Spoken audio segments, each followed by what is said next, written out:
Yang perlu kita pahami, tadi Pak Gubernur juga sudah menyampaikan, tentu tidak semua urusan lahan itu menjadi domain dan otoritas dari Kementerian ATR BPN. Banyak kawasan hutan tentu itu menjadi domain dan otoritas Kementerian LHK, Lingkungan Hidup dan Kehutanan. Ini yang juga saya selalu berupaya untuk terus membangun sinergi dan kolaborasi yang baik. Bukan hanya dengan Kementerian LHK, tapi juga dengan berbagai kementerian dan lembaga lain yang terkait. Termasuk tadi, kalau bagus komunikasi dan hubungannya, ada trust antara pemerintah pusat dengan daerah, maka segala sesuatunya bisa kita jadikan solusi. Nah, ini memang benar bahwa seringkali ada hambatan-hambatan, sumbatan-sumbatan sehingga membuat proses atau prosedur itu sepertinya lama. Nah, ini harus kita carikan solusinya bareng-bareng. Pertama, jangan ada sesuatu yang tidak baik dalam menjalankan prosedur. Ya, semua harus kembali kepada aturan hukum dan undang-undang yang berlaku.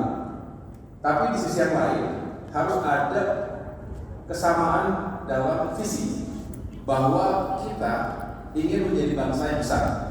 Berkali-kali kita mendengarkan arahan kebijakan dari Bapak Presiden, termasuk juga visi dari Presiden terpilih Bapak Prabowo Subianto, bahwa ke depan Indonesia semakin diperhitungkan, ekonominya menjadi salah satu yang terkuat, bahkan mencapai 5 besar.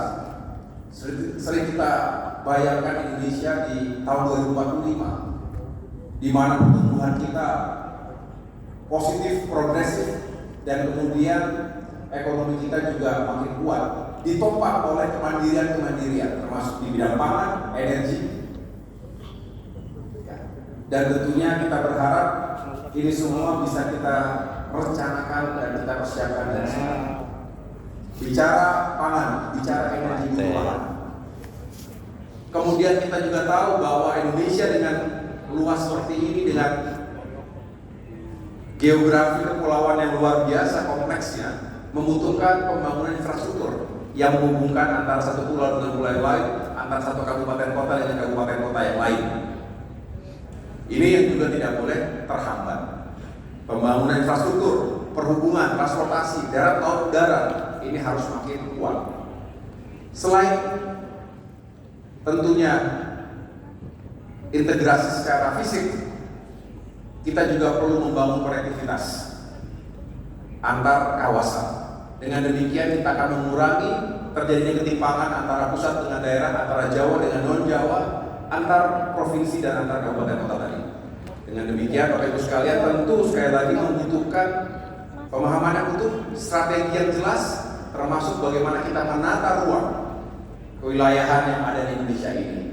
Tadi Pak Gubernur juga sudah menyampaikan, dan ini benar sekali, kalau zonasi pertumbuhan ekonomi bisa kita atur dengan baik, tepat sasaran, tidak terjadi tumpang tindih, regulasinya pun tepat sasaran, tidak terjadi tumpang tindih, maka segala sesuatunya akan lebih cepat, akan lebih produktif, dan akan lebih menguntungkan buat kita dan masyarakat tentunya. Ini yang mudah-mudahan bisa terus kita kawal bersama.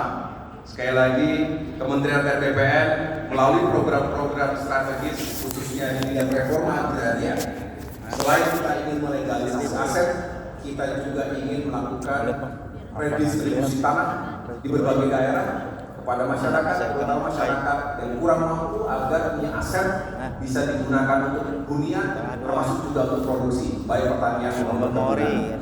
Dan yang berikutnya adalah kita juga ingin meyakinkan bahwa dengan program-program tersebut keadilan tegak dan ekonomi tumbuh karena investasi akan mengalir dengan deras. Demikian yang dapat saya sampaikan. Sekali lagi terima kasih atas sambutannya Pak Gubernur.